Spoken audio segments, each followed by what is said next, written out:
Hello dear friends, this is the Apple Fruit channel. In this video I want to show and tell you how to block any user on Instagram.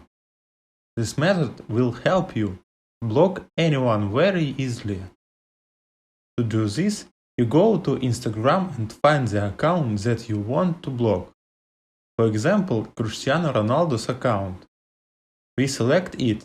Now click on the three dots at the top. And here we select block. Now we choose we want to block the account of Cristiano and all related accounts, or just this account. Click block.